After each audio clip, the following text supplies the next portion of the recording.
KBS 1라디오 4시 경제 뉴스를 마칩니다. 지금까지 아나운서 김진이었습니다. KBS.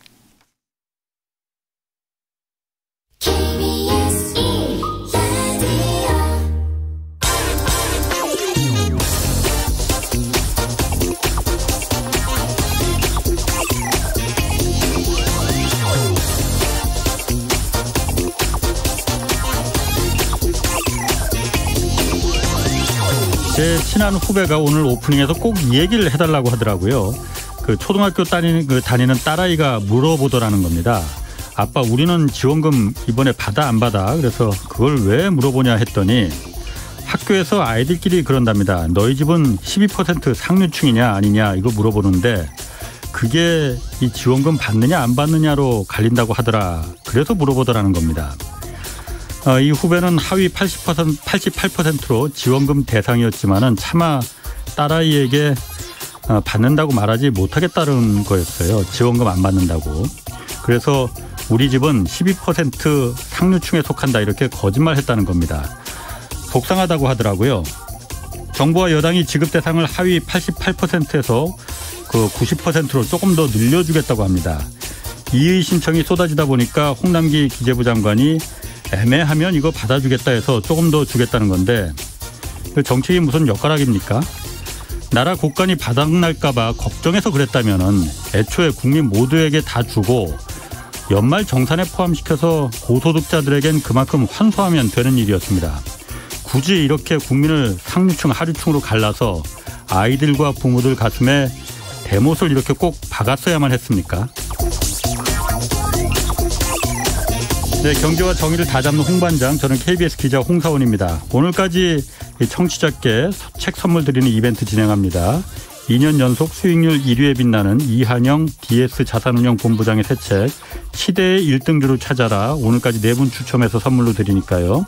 책 받고 싶으신 분은 성함, 연락처 그리고 주소 짧은 문자 50원, 긴 문자 100원이 드는 샵 9730으로 보내주시기 바랍니다.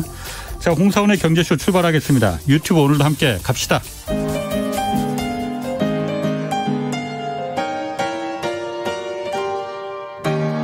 대한민국 최고의 경제 전문가와 함께합니다. 믿을 만한 정보만 쉽고 정확하게 전해드립니다. 홍사원의 경제쇼. 네, 네이버와 카카오 등 플랫폼 기업에 대한 금융당국의 규제가 지금 예고되고 있습니다. 플랫폼 기업을 둘러싼 규제 논쟁 그리고 주가 향방 좀 짚어보고 또 미국을 비롯한 주요 국가에서 지금 제기되고 있는 스태그플레이션, 이 스태그플레이션 우려에 대한 내용도 좀 알아보겠습니다. 이창훈 전 공무원 연금공단 자금운용단장 나오셨습니다. 안녕하세요. 네, 안녕하십니까. 예, 처음 뵙겠습니다. 네. 예.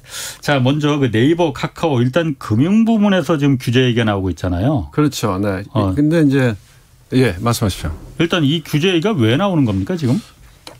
지금 이제 네이버, 카카오가 지난 이틀 동안 이 자본시장에서는 제일 시끄러운 이슈였죠. 예. 또 주가가 워낙 많이 빠지고 예. 그래서 날라간 돈이 몇십조가 되니까 사실 그만큼은 이제 또 네이버, 카카오가 굉장히 대표적인 주식이기 때문에 그렇죠. 웬만한 동학개미들은 다 들고 있을 거거든요. 그러니까 굉장히 우울한 얘기였는데 규제가 마이크 조금만 더 가까이 해서. 네, 규제가 양쪽에서 나왔던 것 같은데 하나는 규제가 나왔고요. 그거는 이제 말씀하신 대로 금융 쪽에 그거는 규제가 나왔고요. 다른 한쪽은 규제는 나오지 않았지만 민주당 쪽에서 또 이제 윤호중 원내대표가 국회 연설할 때 앞으로 이제 플랫폼들의 이제 독과점적인 거 이런 것들을 좀 우월적 지위를 활용하는 갑질 이런 것들을 규제하겠다. 금융 외에도. 그렇죠. 네. 그렇게 두 가지 얘기가 같이 나오면서 주가가 막 와르르 무너졌는데 오늘은 또 다시 돌아섰어요. 근데 이제 금융 쪽은 이런 것 같아요. 우리나라 금융산업이라는 건 규제산업이잖아요. 그렇죠. 철저하게 어떻게 보면 금융감독위원회도 있고 또 금융감독원도 있고. 그래서 어떻게 보면은 가장 다른 나라 예를 들면서 우리가 비교하는 나라들이 미국이나 유럽에 비해서는 우리가 규제가 더 세죠. 금융산업은. IMF나 이때 한번 크게 당했으니까. 그런 것도 있지만 그렇죠. 그런 것도 있고 기본적으로 저는 제 생각에는 우리는 조금 체제 자체가 체제라고 얘기해야 되나요? 그러니까 자유시장 경제보다는 네. 약간은 조금 이렇게 중도적인 이런 쪽으로 와 있는 거죠. 그래서 자유와 관치 중간 정도? 그렇죠. 그런데 원래는 이제 과거에는 관치가 더 셌었죠. 조금씩 이제 이렇게 손을 놓고 있는 과정인데 네. 어쨌든 우리가 이제 규제라고 이야기하면 우리가 네거티브 규제가 있고 포지티브 규제가 있는데요. 네거티브 규제는 이런 건 안 돼. 나머지 알아서 해 이런 거거든요. 그렇죠. 그러면 사실 혁신이 일어나기가 좋죠. 네. 왜냐하면 그것만 지키면 되니까. 근데 이제 우리는 예를 들면 미국이나 유럽은 그렇게 돼 있고요. 네. 우리나라는 거꾸로 요거는 할 수 있어 이렇게. 그럼 나머지 못 하는 거죠. 그거만 해라. 그렇죠. 그래서 사실은 규제가 더 세죠. 근데 이제 그런 맥락에서 봤을 때 이번에 문제가 됐던 거는 이제 카카오나 네이버 파이낸셜이나 뭐 이런 쪽에서 말하자면 펀드나 금융 상품이나 이런 것들을 등등을 보험 상품이나 이런 것들을 이제 이 플랫폼에서 하는 얘기는 이건 이제 비교할 수 있게 이렇게 해주고요. 그럼 예를 들어서 동일한 성격의 보험 상품이다. 그러면 그걸 이렇게 내가 볼 수가 있는 거죠. 그런데 그중에 요거가 싸고 내 마음에 든다. 그럼 클릭하고 들어가면 가입도 할 수 있게. 이렇게 하는 거죠. 그래서 이제 그 금융위에서는 그거는 실질적으로 판매 행위다. 그렇죠. 그리고 중개 행위이기 때문에 그걸 하려면 금융기관 라이선스가 있어야 된다. 그렇잖아요. 보험 상품을 팔려면 보험 라이선스가 있어야 되고 이 펀드 같은 걸 팔려면 또 증권회사 라이선스가 있어야 되고 그런 거니까 이거는 니네 업은 아닌데 하기 때문에 그런 문제가 있다. 이제 이렇게 지적을 했고요. 하라고 허용한 거에 왜 거다 그렇죠. 이거죠. 네, 그렇게 지적을 했고 이제 네이버나 카카오 같은 데서 하는 얘기는 우리는 이걸 그냥 보여주는 거지. 실적으로 들어가서 사는 거는 우리 플랫폼이 아니고 예를 들면은 그 해당 보험회사나 해당 증권에 가서 사는 거다.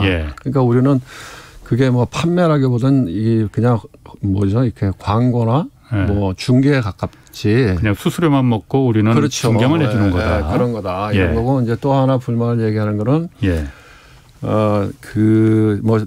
이 디지털 공간 플랫폼 이런 것들이 이제 혁신이잖아요. 이노베이션 하니까 정부에서 이제 규제 샌드박스 이런 걸 해서 이러이러한 혁신이나 디지털 혁신에 관련된 기업들은 일정한 부분 동안 규제에서 제외해 준다. 이렇게 해서 키운 거죠. 그렇게 했는데 이제 이번에 금융위원회에서 딱 이런 얘기를 하니까 저쪽에서 하는 얘기는 그러면 그거를 좀 미리 얘기를 해줘야. 그전에는 규제 샌드박스에서 아무 문제가 없다 그랬다가 갑자기 이제 금융소비자보호법이 이제 2주 뒤에 시행되는데 그때 9월 1일부터 2주 남겨놓고 지금 말하는 게 그걸 6개월이나 1년 전부터 해야 그거 맞게 준비를 하는 거지. 그렇게 이제 약간 갑론을박에 있는 거고요. 근데 왜 이제 그럼 외국인들이 무지하게 대량으로 팔았거든요. 왜 팔았냐? 그럼 이제 하나는 이제 이게 참 오비락인데요. 중국이 지금 무지하게 규제를 강화시키고 있잖아요. 빅테크 기업에 대해서 때려잡고 있어요. 그렇습니까? 근데 중국이 제가 이렇게 가만히 보면 이거는 물론 경제적으로 이 디지털 독과점이나 또는 데이터 보안 이런 이슈이긴 한데 다른 면으로 보면 중국에서 지금 이루어지는 게 이것만 이루어지는 게 아니잖아요. 오늘도 엔터테인먼트 관련 주식들이 빠졌거든요. BTS에 있는 하이브나 이런 것들이. 그런데 이제 왜냐하면 중국에서 앞으로 무슨 아이돌, 팬덤, 그다음에 그런 거 하는 거 못하게 막겠다. 그래서 얘네 팬클럽 이런 거 다 없애버리겠다. 이렇게 규제가 나오면서 이제 제일 BTS가 제일 크니까요. 하이브라고 하는 주식이 오늘 많이 빠졌어요. 엔터테인 주식 다.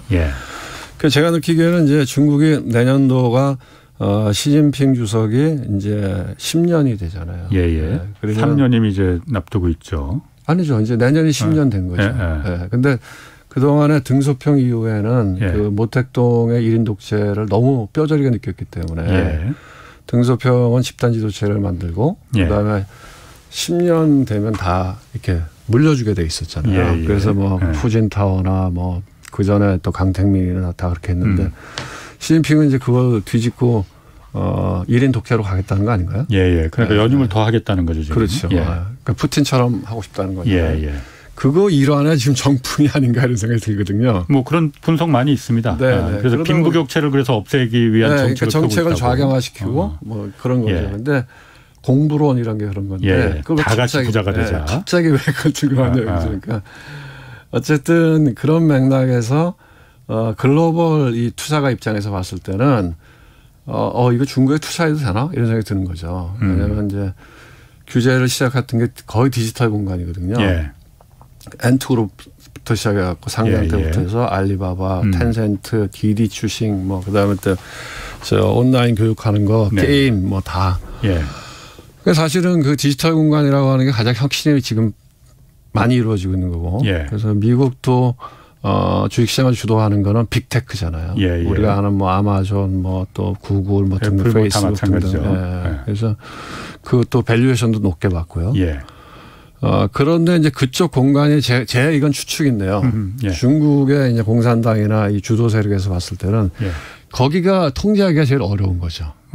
나머지 오프라인 다 통제가 되는데. 그래서 아마 그런 맥락이 아닌가 싶은데. 그래서 이제 외국인들이 국내 그야말로 그 카카오 네이버를 많이 팔아버린 이유가 그 지금 중국 얘기하고 어떻게 좀 상관관계가 있나요? 아니 그래서 그 관련된 주식들이 무지하게 빠졌어요. 디디 추싱 같은 경우에는 뭐 스스로가 이제 공유 차량인데 예를 들면 우버 같은 회사인데 우버가 전 세계에 들어가면 다 이렇게 먹어버리는데 중국은 우버가 못 먹고 디디 추싱이 먹었는데 디디 추싱에서 이제 자기네 데이터 보안위원회 만들고 또 들리는 얘기는 부인을 했지만 지분을 뭐 이제 정부에 주겠다 뭐 이런 얘기도 하고 그러다 보니까 이제 이 글로벌 투자가 입장에서 보면요. 저도 요새 그런 생각을 많이 하는데요. 예를 들면 이제 등소평은 굉장히 위대했던 사람 같은데요. 그 양반은 뭐 흥묘백묘해서 우리 뭐 공산당이지만 사회주의 체제를 지향한다. 그렇지만 뭐 검은 고양이든 흰 고양이든 뭐 돈 잘 벌고 잘 살아서 인민들이 잘 먹고 살면 좋다. 이렇게 해서 경제하고 정치를 어떻게 보면 약간 분리시켰거든요. 그래서 경제는 이제 우리는 자유시장 경제로 가고 그렇지만 체제는 우리는 공산당과 사회주의 체제로 간다. 그리고 그거를 지금까지 잘 해왔고 또 그 과정에서 글로벌 월스트리트 같은 데도 그걸 신뢰했고 그래서 중국의 전통 기업들은 지분이 다 국가가 많아요. 그렇죠. 국유 기업들이 대부분이 국유 기업이었는데 그거를 일부를 상장시키면서 일부 주식을 유통시켜서 민영화시켜 나가는 과정에 있는데 이런 혁신 기업들은 자본 조달을 사실은 시장에서 한 거거든요. 그러니까 뭐 대표적인 게 알리바바 같은 게 처음 투자했을 때 손정희한테서 돈을 받았잖아요. 그렇죠. 이제 그래 왔는데 지금 중국이 하는 걸 보니까 야 이거 불확실성이 너무 크다 이런 생각이 드는 거죠. 투자가 입장에서. 왜냐하면 어느 날 갑자기 정부가 한마디 하면 못하게 그럼 얼마나 불안하겠어요. 그러다 그래서 보니까 외국인 투자자들 봤을 때는 중국에서 했던 게 한국에서도 똑같이 일어날 수 있다. 그런 느낌인 거죠. 그런 느낌이죠. 그래서 그게 제가 보기에 어제까지 얘기했던 것 같고 근데 우리는 다르잖아요. 우리나라는 그렇죠. 그렇게 할 수 없잖아요. 그리고 우리는 뭐 이게 자유민주주의 체제고 뭐 1인 1당 독재도 아니고 그러니까 이제 마이크 조금만 더 가까이. 오늘부터는 정신 차리고 그건 아닌데 그런 이제 올라오는 거죠. 그 여태까지는 외국인 투자자들이 그 중국하고 같이 이제 그렇게 한국으로 봤는데 같은 동양권이니까. 근데 오늘부터는 조금 주가가 올라간 게 한국은 좀 다르다 이렇게 봤다 이거라고 이제 당연히 다르죠. 그렇죠. 당연히 다르고. 자 그러면은 지금 카카오나 네이버 지금 중국도 중국이지만은 이제 카카오 네이버가 우리한테 저 관심이란 말이에요. 지금 금융뿐만이 아니고 아까 말씀하신 대로 지금 정치권에서는 다른 부분에 대한 그 플랫폼 규제하겠다고 지금 한단 말이에요. 그럼 맞습니다. 자 그러면은 일각에서는 그렇습니다. 글로벌 이제 빅테크 기업들이 아까 말씀하신 구글이나 애플, 뭐 아마존 이런 기업들이 전 세계를 다 휘어잡고 있는데 독점하고 있는데 그나마 한국에서는 네이버나 카카오가 있어서 한국은 그나마 선방하고 있는 건데 그런 면이 있죠. 여기서 혁신을 하게 놔둬줘야지 여기를 잡으면 되겠느냐라는 주장이 있고 또 한 면에서는 그렇지만은 네이버나 그 카카오가 기존의 다른 우리나라 재벌 그룹들이 경쟁한 거는 하고 다르게 골목 상권을 상대로 해서 경쟁을 해서 독점을 해버리지 않았느냐. 이거는 혁신이 아니라 약탈이다라고 보는 두 가지 관점이 있습니다. 단장님은 어떤 쪽이 맞다고 보십니까? 저는 양쪽이 다 맞다고 봐요. 왜냐하면 저희가 뭔가 규제하고 막잖아요. 그러면 그거를 누군가가 와서 그 자리를 차지해요. 왜냐하면 이 소비자가 원하면 결국은 그걸 누군가 하게 되거든요. 그래서 지금 저희가 동영상 쪽에서는 유튜브, 넷플릭스, 유튜브에 다 졌잖아요. 그렇죠. 그렇죠. 그렇게 생각해 보면 사실은 그나마 네이버나 카카오가 있어서 지켜낸 부분이 상당히 있다고 보고요. 또 거기에서 이루어지는 많은 혁신들이 분명한 부가가치를 만드는 부분이 있다고 봅니다. 근데 이제 다른 면도 있는 거죠. 특히 이제 저는 그런 면에서는 카카오는 좀 뭐 반성을 좀 해봐야 된다 이런 거죠. 왜냐하면 금융은 또 좀 다른 문제예요. 저는 이제 금융의 규제가 나왔을 때 다른 한편에는 아마 기존 제도권에 있는 금융기관들, 은행, 증권사, 보험사 그런 사람들이 자기 영역을 잠깐만 들어오니까 거기서도 아마 정부 당국에 얘기를 많이 했을 거라고 생각합니다. 그래서 이거는 약간 일반 금융 소비자 입장에서 보면 사실 그렇게 중요한 이슈는 아니거든요. 우리는 편리하면 되잖아요.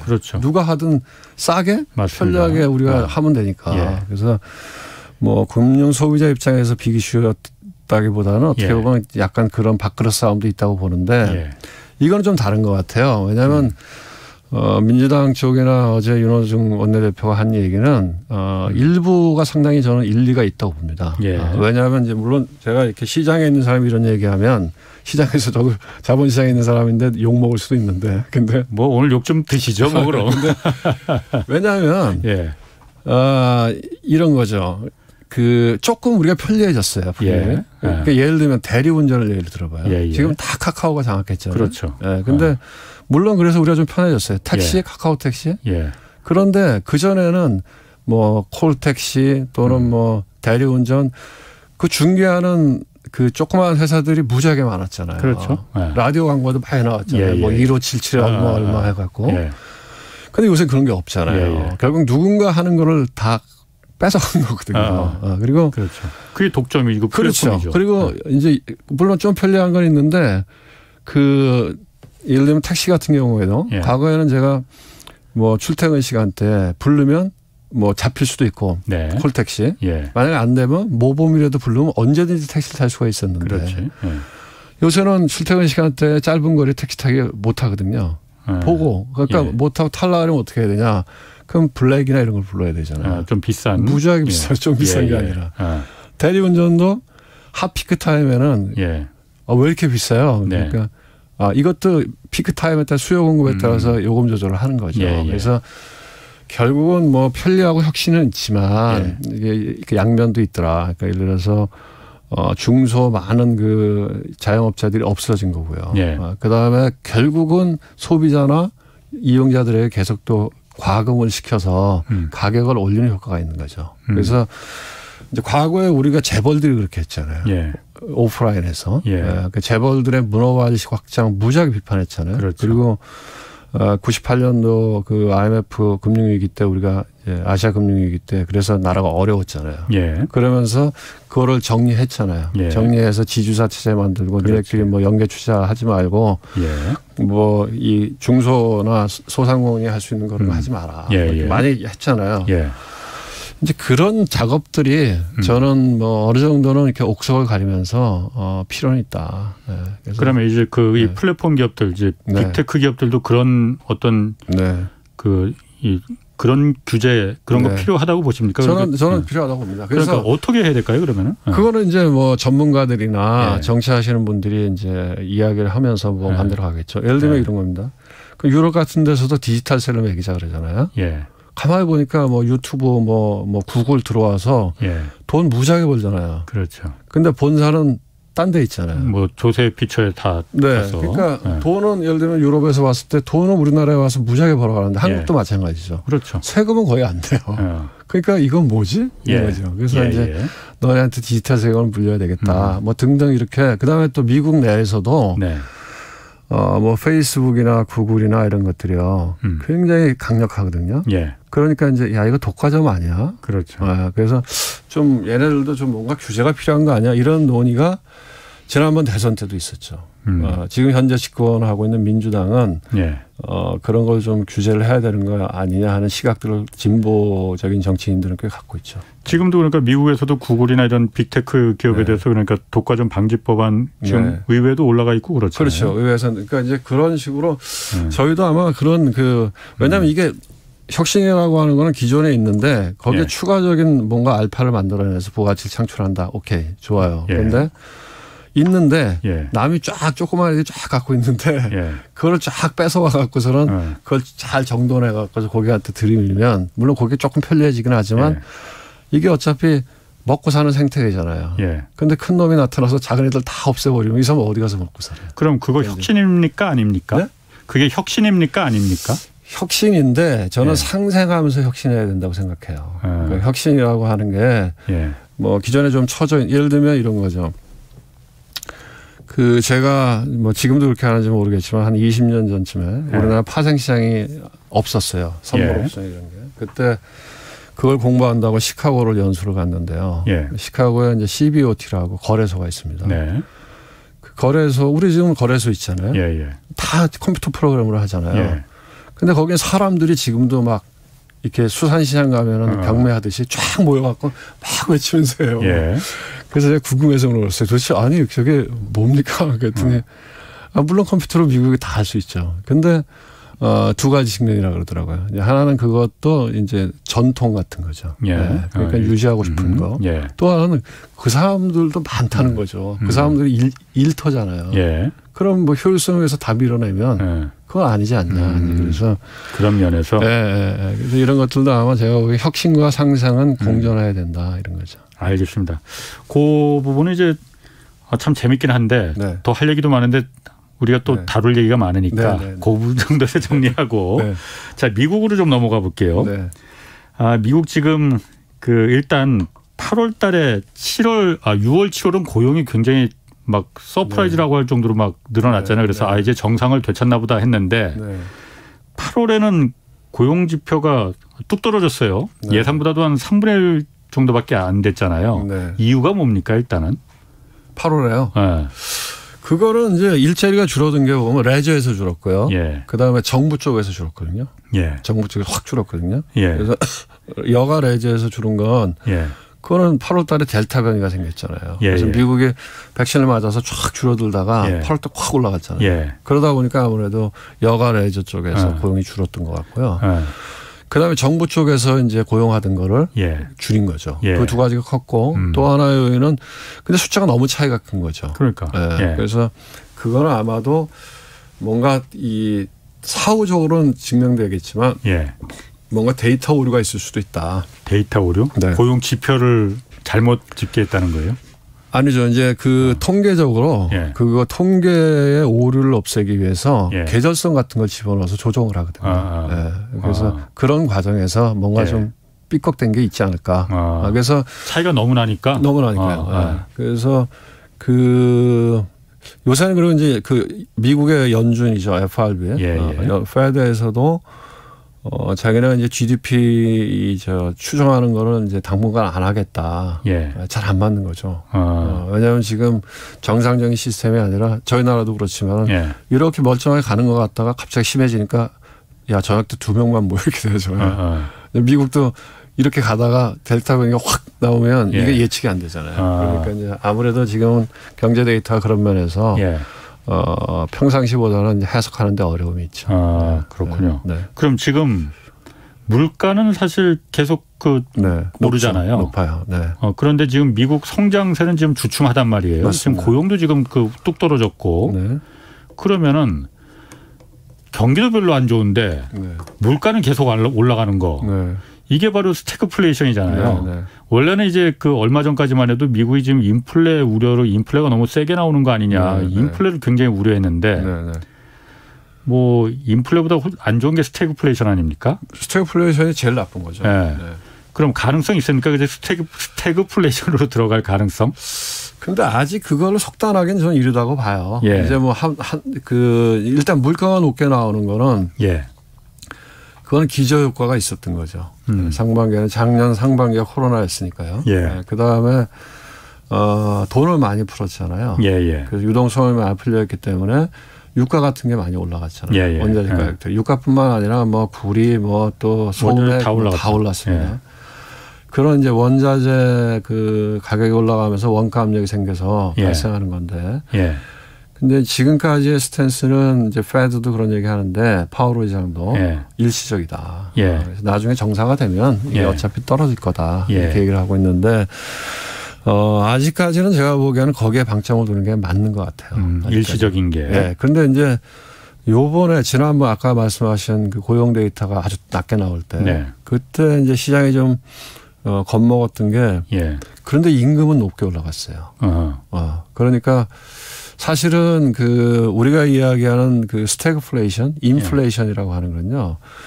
우리가 2000년도에는 구경을 못했어요. 왜냐하면 각 나라의 고민이 뭐냐면 어떻게 하면 물가가 올라가야 되지. 디플레를 고민했지. 그렇습니다. 일본은 더 그랬고 거의 뭐 20년 넘게 30년. 미국하고 유럽, 특히 유럽도 코로나 터지기 전에는 어떻게 하면 물가를 올릴까 하고 그렇게 했는데 안 올라갔거든요. 근데 사실 인플레이션이라고 하는 게 제가 보면 지금은 오기가 어려운 구조예요. 왜냐하면은 우리가 경제학에서 배웠지만 인플레이션이라고 하는 게 뭐 수요가 사겠다는 사람이 많으면 물건값이 올라가는 거잖아요. 근데 이제 그러기는 어렵다는 거죠. 왜냐하면 그러려고 그러면 사람들의 임금이 주머니가 두둑해져야 되잖아요. 많은 사람들이. 근데 저희 나라도 그렇지만 우리나라는 우리나라는 그렇지만 이제는 중산층이라고 하는 개념이 별로 없잖아요. 계속 떨어지잖아요. 그러니까 그리고 또 하나는 뭐가 문제냐면 이제는 사람의 노동력이 그렇게 중요하지가 않아요. 그러니까 뭐 기계가 많이 하잖아요. 컴퓨터가 하고. 그러니까 어떤 사람만 임금을 많이 받느냐 아주 특별한 사람들. 차별화된 능력을 갖고 있는 뭐 상위 10% 5%. 그러니까 대다수의 사람들이 돈이 생겨서 물건을 사서 물가가 올라갈 가능성은 제가 보기엔 허상이다 이렇게 봐요. 허상이라고 보는데. 그러니까 노동 임금이 같이 따라가주지 성장만큼 따라가질 못하니까. 돈이 없으니 무슨 물건을 사겠느냐. 그래서 나타날 수 있는 인플레이션은 원자재 가격이 올라가서. 지금도 물가가 높게 나오는 거에 상당 부분은 제가 보기에는 유가 올라가고 구리 가격 올라가고 철강사 올라가고 또 뭐 보리, 밀 이런 가격들이 올라가서 나타나는 그 물가 인상 요인이 제일 크고요. 근데 요번에 이제 사람들이 약간 겁먹었던 게 뭐냐면 미국인데 임금이 되게 많이 올랐어요. 그거 이상하네. 그러니까 이제 노동 고용률은 이렇게 낮아지는데 왜 임금은 높아질까? 그러니까 이제 예상하기는 이런 거죠. 뭐냐면 어쨌든 지금 미국의 기업, 우리나라 기업도 그렇고 돈을 무지하게 잘 벌어요. 서민 경제는 무지하게 나쁘고 식당 하시는 분들은 진짜 어렵고 뭐 운전하시는 분들 무지하게 어렵잖아요. 기업은 무지하게 돈을 잘 벌어요. 이런 상황에서. 왜냐하면 이게 변화된 상황이잖아요. 변화된 상황에서는 그 변화에 맞추는 수요들이 또 생겨나잖아요. 저희가 뭐 줌이라고 하는 걸 누가 썼나요? 아무도 안 썼잖아요. 근데 그런 게 다 일반화되고 그다음에 언택트, 재테크 뭐 등등 해서 그리고 돈을 또 무지하게 많이 풀었잖아요. 그러다 보니까 그 실질적으로 기업들이 이게 많이 늘어나면서 그 좋은 기업에 다니는 사람들은 보너스도 많이 받는 거죠. 맞습니다. 그리고 그럼 저임 노동자들은 어떻게 됐냐? 미국 같은 경우 이제 얘기입니다. 뭐냐면 실업수당이 나오잖아요. 국가에서 주죠. 그것도 많이 주잖아요. 요새 뭐 엄청 많이 주잖아요. 웬만한 직장 다니는 것보다 더 낫다고 해요. 그러니까 이 저임 근로자에 있는 사람들은 그냥 아예 포기해버리는 거예요. 그냥 뭐 정부에서 돈 주는데. 그래서 이제 미국도 민주당하고 공화당하고 그 부분에서 논란이 있잖아요. 공화당은 이제 좀 보수적이니까 야, 돈 많이 주니까 일하러 안 나오지 않냐. 그 좀 적당히 줘야 되지 않냐. 이런 얘기를 하잖아요. 그래서 아마 그런 상태고 그러다 보면은 실질적으로 사람을 구하기 어려운 거죠. 그러면 임금을 올려줄 수밖에 없는 거죠. 뭐 그런 거 아니었나. 그래서 근데 그것도 제가 보기에는 구조적으로 임금이 계속 높이 가면 인플레이션 가능성이 있죠. 근데 그러기는 어렵지 않을까. 그래서 아직까지는 뭐 그다음에 이제 이 스태그플레이션이 이슈가 됐던 건 1970년대예요. 그때는 60년대 70년대 이럴 때는 이제 이 미국도 그렇고 유럽도 그렇고 막 고도 성장하던 시기였고 또 그때 고도 성장이라고 하는 건 지금하고 개념이 다르죠. 그때는 노동의 가치가 되게 중요했죠. 왜냐하면 우리가 뭔가 물건을 만들어낼 때 그 세 가지 요소를 얘기하라고 하면 뭐 노동과 자본과 그 옛날에는 땅이었죠. 그렇죠. 근데 요새는 기술인 거죠. 근데 그 시대에는 노동이 굉장히 중요했기 때문에 이제 그런 수요에 의한 인플레 압력도 있는 데다가 70년대 말에 중동 전쟁이 일어났잖아요. 오일 쇼크. 오일 쇼크. 오페크가 석유를 자원화시키면서 유가가 엄청 올라가면서 이제 인플레이션이 엄청 발생하고 경기 나빠진 전형적인 스태그플레이션이 나타났던 시기인데 지금은 그런 거는 쉽지 않을 것 같아요. 지금은 제가 보기엔 지금은 자본과 노동과 기술이 있으면 제가 보기엔 물론 이제 이런 방송 같은 데는 노동의 중요성이 크지만 일반적으로는 기술의 중요성이 훨씬 커져서 보통 사람들이 수입이 늘어나서 뭐 인플레이션이 올 가능성은 그렇게 크지는 않다 이렇게 봅니다. 그러면 그 스태그플레이션의 가능성은 그렇게 저는 뭐 그렇게 높다고는 안 그렇게 높진 않다. 다른 나라들은 어떻습니까? 그럼 미국 말고 우리나라도 그렇고 그 스태그플레이션 가능성 그거는 이제 스태그플레이션이라고 하는 건 후진국은 올 수 있죠. 후진국은. 왜냐하면 일단 먼저 그거 말씀하시기 전에 스태그 만약 그 인플레이션이 오면은 아까 말씀하신 대로 임금이 높아져서 막 너도나도 이 물건 저 물건 사고 그런 거라면 사실 좋은 거잖아요. 나쁜 거 아니잖아요. 그런데 그건 아니라는 거잖아요. 지금은 원자재 값들이 뭐 오르니까는 그 인플레이션이 오는 거라고 해서. 그러니까 이제 후진국들은 인플레이션이 그 스태그플레이션이 심심하면 하죠.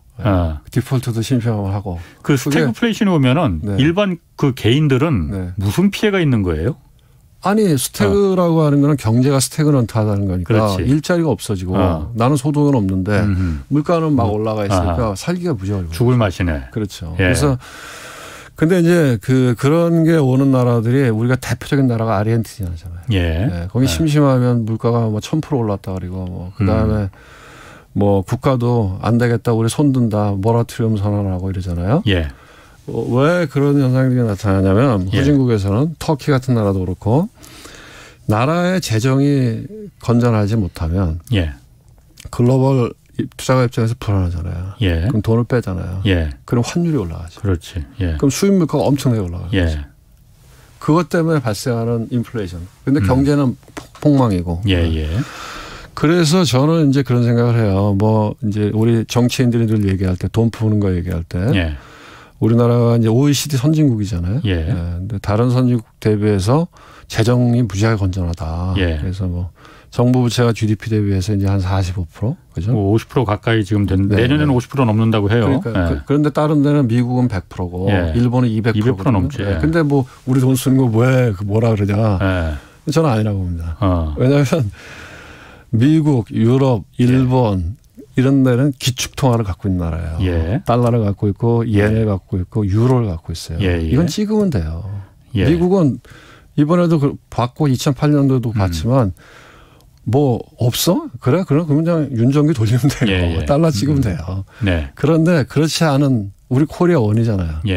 이런 데는 재정 건전성이 악화되고 그러면은 글로벌 입장에서 봤을 때 야, 저 불안한 거 아니야?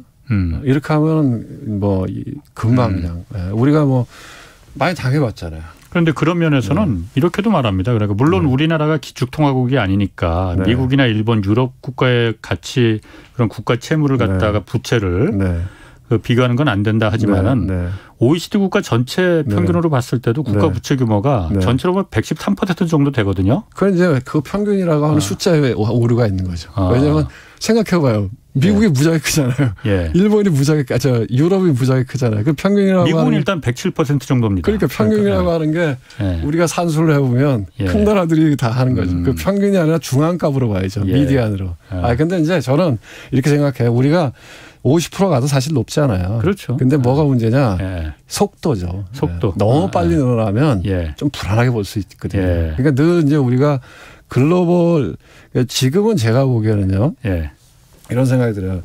옛날에 모든 길은 로마로 통한다 그랬잖아요. 그러니까 로마가 세계를 제패하고 있을 때 그래서 길을 닦고 여차하면 로마의 전차 부대가 가서 확 쓸어버렸잖아요. 뭐 좀 개기고 그러면. 근데 지금은 제가 보기에 미국이 갖고 있는 패권은 두 가지라는 거죠. 하나는 군사력이고 그 로마의 길이라고 하는 게 지금은 자본시장이에요. 예. 언제 이제 거기서 글로벌에서 자금을 빼버리면 예. 그 나라가 다 휘청휘청하잖아요. 그렇죠. 예. 그러니까 좀 우리가 조심할 필요는 있죠. 예. 네. 알겠습니다. 뭐 그 부분은 네, 또 별도고요. 제가 한 가지만 그러면 좀 하면은 아까 그러니까 말씀하시기를 국가 부채 규모가 우리나라가 한 50% 가까이 되니까 이렇게 뭐 위험 절대 건전하지 않은 건 아닌데 절대 규모로 보면 높은 건 아니에요. 이 속도가 너무 증가 규모가 빠르다는 거잖아요. 그러니까 이걸 관리할 필요는 있다는 건데 그렇죠. 이렇게도 말합니다. 네. 국가가 그래서 국가 부채를 갖다가 속도를 조절해 버리면은 민간에 그게 전이가 된다. 민간 가계 부채가 그러면은 확 늘어나는데 그럼 그거는 어떻게 할 거냐?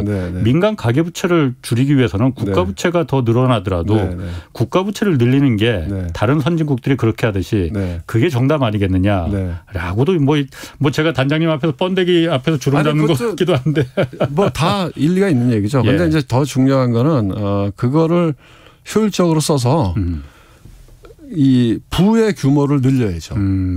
우리가 GDP라고 얘기하잖아요. GDP가 늘어나면 그거는 정부도 갖고 가지만 민간도 많이 갖고 가잖아요. 그렇죠. 그러니까 전체 파이를 키우는 게 중요하죠. 알겠습니다. 자, 지금부터 이제 제가 아주 관심 있는 부분입니다. 최근에 내신 책 중에 주식 시장의 속성이라는 책 내셨어요. 여기 보면은 여러 가지 재밌는 제가 사실 아직 목차밖에는 못 봤거든요. 한번 읽어보겠는데. 동학개미 운동이 시작된 이유 그리고 개인들의 투자 열풍이 불었던 과거 사례 이걸 좀 풀어주셨어요. 한번 좀 간단하게 좀 설명 좀 해주시겠어요? 저는 이제 동학개미가 왜 일어났을까? 그러면 이제 몇 가지 생각이 드는데 하나는 이런데 학습 경험이 있는 거예요. 왜냐하면 이렇게 폭락했을 때 주식을 사면 꼭 돈을 벌더라. 98년도 그랬거든요. 97년, 98년도. 그 다음에 이제 우리가 2008년도 금융위기 때. 그러니까 97년, 8년도, 98년도가 주식의 바닥이었는데요. 그때 지수가 코스피 지수가 200 얼마였어요? 280인가? 300이 안 됐어요. 그리고 그때 삼성전자 주가가 3만 원이 깨졌거든요. 그거 지금 생각해봐요. 그때 삼성전자 샀으면 떼부자 됐죠. 그러니까 그다음에 2008년 금융위기 때도 9월에 리만 브라더스가 뱅크러프트 되면서 빠져갔고요. 1000포인트가 깨졌거든요. 12월 달에. 근데 1년 지나고 나니까 또 다 복구됐거든요. 그러니까 사람들이 이제 스마트해진 거죠. 그러니까 이거 기회일 수 있다 하고 들어온 거고. 또 하나는 이제 옛날의 개인과 지금의 개인이 다른 건 옛날에는 압도적으로 기관 투자가나 외국인이 유리했어요. 왜냐하면 정보의 접근성이 달랐으니까. 그렇죠. 개인들은 뭐 정보를 구할 수가 없잖아요. 저도 이제 뭐 개인 투자가 지금 저도 이제 개인 투자가죠. 어떻게 보면 기관 투자가로 있다가 나와서 기관 투자가 있으면 뭐 궁금한 거 있으면 증권회사 리서치 애널리스트 불러서 다 물어볼 수 있고 기업도 전화해서 물어보면 다 얘기해 주고 개인들 그럴 수 없잖아요. 그러니까 그 정보의 비대칭성이 커서 이 게임이 안 되는 거예요. 그런데 지금은 이 채널도 지금 유튜브로 나가고 있잖아요.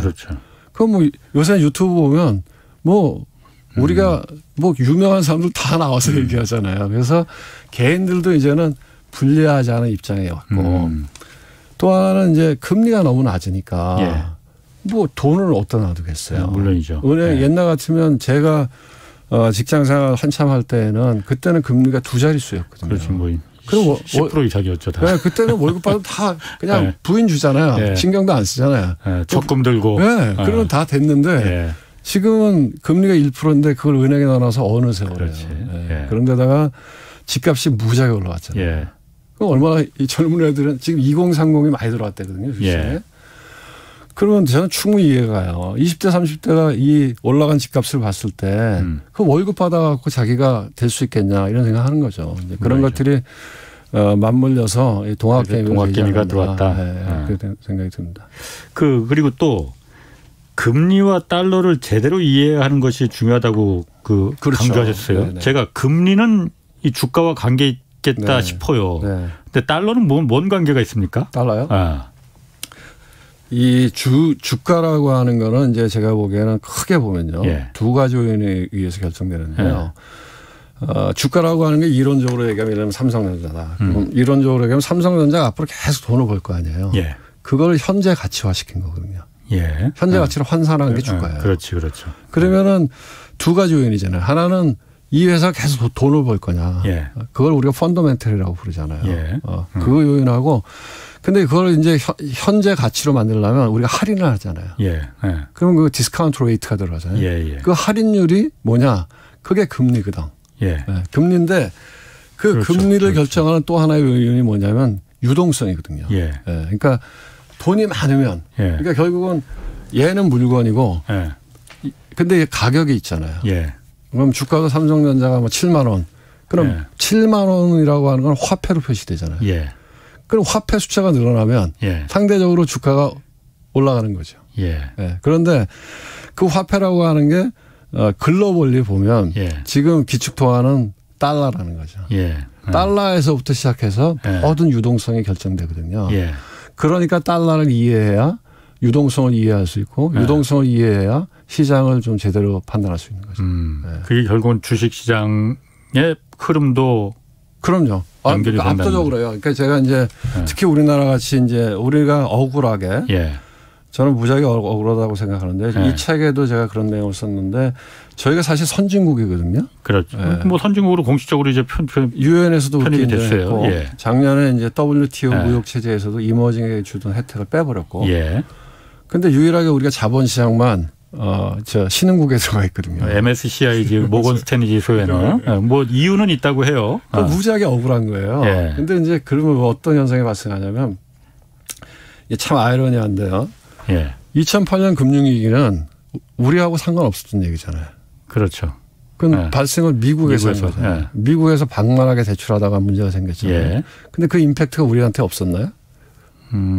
있었잖아요. 있었죠. 왜냐하면 주가가 2,000포인트, 1,000포인트 예. 밑으로 내려갔으니까 반토막이 났으니까요. 어쨌든 그것도 미국의 뭐 예. 테이퍼링 뭐 이걸 갖다 갑자기 줄여갖고서는 신흥국들이 다 그 예. 유탄을 맞아버린 거잖아요. 그러니까요. 그러니까 왜냐하면 그런 현상이 발생하면 미국이 예. 처음부터 맨 처음에 하는 일은 뭐냐면 돈을 찍는 거예요. 예. 그러니까 이율배반적이에요. 예. 왜냐하면 우리가 IMF 금융 어려웠을 때 구제금융 받을 때 예. 그때 IMF라고 하는 거는 2차 세계대전 이후에 이 국제 통화 질서를 만들면서 생겨난 그 예. 기관이거든요. 브레튼 우드 체제를 네. 만들면서 그 IMF가 우리한테 뭘 요구했냐. 니네 허리띠 졸라매. 그래서 예. 그때 금리를 25%로 올렸어요. 맞습니다. 그러니까 다 도산하고 무지하게 힘들었죠. 예. 물론 이제 그것 때문에 그 이후에 우리가 상당히 체력은 좋아졌다는 장점은 있지만 예. 그 시대를 살았던 10년 정도 살았던 사람들은 무지하게 불행한 사람들이 많이 생겼거든요. 예. 근데 미국은 똑같은 상황이 발생했는데 그럼 자기네들도 허리띠 졸라매야 되냐? 아니잖아요. 거꾸로 그렇죠. 했잖아요. 예. 금리를 낮추고 돈을 더 왕창 풀었잖아요. 예. 그러니까 완전히 이제 그게 제가 얘기하지만 기축통화국가, 예. 주변 국가의 서름인 거죠. 근데 이렇게 억울할 때가 있나. 예, 근데 미국은 그렇게 돈을 풀면 예. 그 돈이라고 하는 게 달러가 늘어나서 바깥으로도 넘쳐나잖아요. 예, 그렇죠. 그럼 그 돈이 우리 시장에도 들어오고 예. 그러면 주가가 올라가죠. 예. 작년을 보면 경제는 무지하게 안 좋았는데 주가는 2,000포인트에서 3,000포인트 갔잖아요. 예. 그거는 돈이 넘쳐나서. 그러면 유동 수급의 그렇죠. 원인이었다 이거죠. 그런데 지금은 테이퍼링 얘기만 나와도 주가가 막 흔들흔들 하잖아요. 예, 예. 그건 왜 그러냐. 그럼 미국이 이제 돈을 막 풀어요. 그래서 경제가 이제 돌아가기 시작해요. 그래서 미국의 경제가 정상화되면 그다음에 미국은 이제 물가 걱정하는 거죠. 예. 인플레 걱정도 하고 이제 정상화를 시켜야 될 거 아니에요. 통화 정책을. 그럼 다시 이제 테이퍼링하고 긴축 테이퍼링하고 금리 올리고 예. 이렇게 가거든요. 예. 그럼 그게 무슨 얘기냐면 이제 달러 푸는 걸 줄이는 거거든요. 예, 예. 그럼 달러 푸는 걸 줄이면 우리 같이 이머징 국가에 있는 돈이 먼저 들어가요. 그렇죠. 예. 예. 그럼 여기가 먼저 당해요. 예. 여기가 먼저 당하고 나중에 가서 미국이 조금 움찔하는 거거든요. 예. 예. 그래서 이제 그런 달러의 흐름을 이해해야 저희가 이제 이 투자하고 있는 자본시장이나 주식시장을 이해할 수 있다. 그래서 이제 달러를 알아야 그래서 달러를 알아야 그렇죠. 한다. 네, 네. 또 아까도 잠깐 얘기하셨지만은 네. 그 우리나라 이제 자본시장이 사실 글로벌 시장에서 차지하는 비율이 그렇게 작지 않아요. 그렇죠. 우리나라 전체 시가총액으로만 봐도 그러니까 열 손가락 안에 들어갈 텐데. 제 생각에는 2%가 좀 안 되는데 숫자로 보면 별거 아닌 것 같지만 예. 사실은 그게 작은 건 아니에요. 그렇죠. 네. 그런데 네. 제대로 사실 우리 평가받지 못하고 있다. 맞습니다. 했잖아요. 아까 MSCI 지수에서도 맞습니다. 우리나라가 선진국 지수가 아닌 이머징 국가로 들어가 있고 네. 네. 그러면은 이거는 좀 우리가 그쪽으로 좀 어떻게 해야만이 우리 좀 평가를 해달라, 제대로 평가를 해달라. 그건 이제 그런 걸 담당하시는 분들이 예. 금융위하고 예. 기재부의 이제 국제금융국 같은 데인데 예. 그런 데서 정책적인 노력을 해야죠. 해서 우리가 이제 근데 그게 참 아쉬운 게 사실은 2009년도에 우리가 들어갈 수 있는 기회가 있었거든요. MSCI 그 지수 편입되는 그 왜냐하면 지수로 세계 물론 이제 MSCI가 모건 스탠리 이제 캡처 인덱스인데 그게 제일 커요. 미국에서 핸들링하는 거고. 근데 유럽에는 또 파이낸셜 타임즈도 만들거든요. FTSE라고 파이낸셜 타임즈에서 만드는 인덱스. 거기는 우리가 선진국으로 들어가 있습니다. 그래서 거기도 그렇고요. 다우도 그렇고 S&P 지수 다 우리 선진국 들어가 있어요. 그런데 2009년도에 파이낸셜 타임즈에서 우리 선진국으로 두면서 여기 MSCI도 우리 선진국으로 넣으려고 그랬어요. 그래서 관찰 대상국에 집어넣고 그래서 그 친구들이 와서 이제 우리한테 요구했던 게 두 가지인데 이제 그 당시에 기사를 보면요. 뭐냐면 하나는 해외에서 $1로 자유롭게 환전할 수 있게 해달라. 그 환율. 환전. 그러니까 $1. $1를 해외에서 자유롭게 우리가 필요할 때 그렇잖아요. 걔네는 우리 밤에 돌아가니까. 그러니까 우리가 원할 때 $1에 자유롭게 바꿀 수 있게 해달라. 1번이었고 또 하나는 니네 그때 당시에는 우리 코스피 200 지수가 세계 그 파생상품 시장에서 거래되는 순위가 1순위, 2순위 왔다 갔다 할 정도로 무지하게 거래가 많이 됐거든요.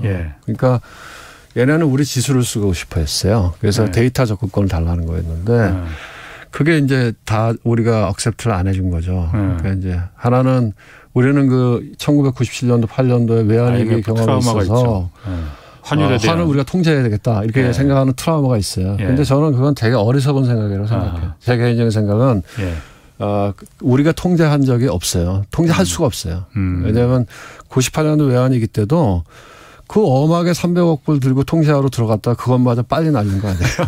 그래서 IMF의 구제금융 받았는데 결국은 IMF가 구제금융을 해줬다는 얘기는 뭐냐면 IMF의 제일 보이스가 큰 나라는 미국이에요. 그렇죠. 그러니까 야 미국이 봐줄 거니까 너네 글로벌 투자가들 손대지 마 이 얘기거든요. 그러니까 제가 봐도 그리고 또 2008년도에도 환율이 뭐 1,600원, 1,700원 튀어 올라갈 때 뭐로 막았냐? 통화 수합으로 막은 거거든요. 미국하고 통화 수합해서 그 규모도 얼마 안 돼요. 한 뭐 400억 달러인가 500억 달러인가. 그러니까 근데 이제 글로벌 투자가들한테 주는 암시가 있는 거죠. 미국에 야 우리가 뒤를 봐줄 테니까 손대지 마 이거거든요. 그러니까 이거는 제가 보기에는 신뢰의 문제를 우리가 환율을 관리해야지 무슨 시장 개입해서 그러니까 저건 할 수 있어요. 우리가 그 스무딩 오퍼레이션이라고 얘기하는데 변동이 막 커질 때 그걸 좀 이렇게 스무딩하는 걸 할 수 있지만 환율의 방향성은 관리 못하죠. 그러니까 사실은 그런 것들은 오히려 뭐 지금이라도 제가 보기에는 그렇게 나가는 게 바람직하다고 봐요. 그러니까 예를 들어서 환율 같은 거 우리가 밤에 갑자기 환율이 폭 튀어오르면 우리가 그 재정당국이 금융당국이 통제를 못하니까 위험하다. IMF처럼 될 수 있다 때문에 지금 그 모건 스탠리의 제안을 이제 거부한 거잖아요. 뭐죠. 그러면은 시간이 얼마 없습니다. 우리가 그걸 포기하고 그러니까 환율 그럼 우리가 24시간 계속 하겠다. 대신 그럼 우리 선진국 지수로 편입시켜달라 하면은 그게 훨씬 더 우리한테 얻는 이익이 많나요? 근데 이제 MSCI가 얻는 이익이 많죠. 저는 많다고 봅니다. 왜냐하면 저희가 선진국 시장에 들어가면 이제 글로벌 투자가의 큰 손들은 뭐 연금, 우리나라 국민연금 같은 연금, 그다음에 국부펀드, KIC나 뭐 GIC나 같은 국부펀드, 그다음에 퇴직연금 펀드 이런 게 주류거든요. 무지하게 크고. 그런 데는 선진국 지수에 들어가야 제대로 투자를 해요. 이머징은 그냥 깍두기로 조금 하는 거예요. 그러니까 선진국 지수에 들어가면 일단 우리가 밸류에이션 저는 선진국 지수에 들어가면 지수가 최소한 4,000포인트 넘어갈 거라고 보거든요. 우리가 지금 저평가되어 있거든요. 두 번째로 우리가 선진국 지수에 들어가서 자금의 인플로우 아웃플로우가 안정적이면 오히려 거꾸로 환율도 안정적이 될 수 있어요. 오히려? 그럼요. 그러니까 노는 물이 달라야 되는 거죠. 노는 물이 달라야 된다. 그렇죠. 그럼 선진국 지수로 편입이 되면은 그 큰 물에서 노니까는 당연하죠. 훨씬 더 덩치도 몸집도 커지고 시장도 더 안정적이 되는 게 지금 우리나라 계속 팔잖아요. 올해 들어서 뭐 반도체 고점론도 있지만 최근에 중국을 무지하게 팔잖아요. 그러면서 우리도 덩달아 파는 거거든요. 우리가 같은 통에 있기 신흥국에 들어가 있으니까. 그러니까요. 그러니까 뭐 아르헨티나에서 뭔 일이 터져도 우리도 영향받고 터키에서 뭔 일이 터져도 영향받고 이건 난센스죠. 그렇군요. 알겠습니다. 하여튼 그런 부분에 대해서 하여튼 우리 금융당국이나 해서 좀 한번 좀 생각을 해봤으면 좋겠어요. 아이고 오늘 시간이 좀 짧습니다. 여기까지 하겠습니다. 지금까지 이차훈 전 공무원연금공단 자금운용단장 함께했습니다. 고맙습니다. 네, 감사합니다. 자, 내일 오전 11시는 유튜브 경제쇼 플러스 업로드됩니다. 이번 주에는 일자리 고령화 시대 해법 주제로 박정호 명지대 특임교수와 얘기 나눠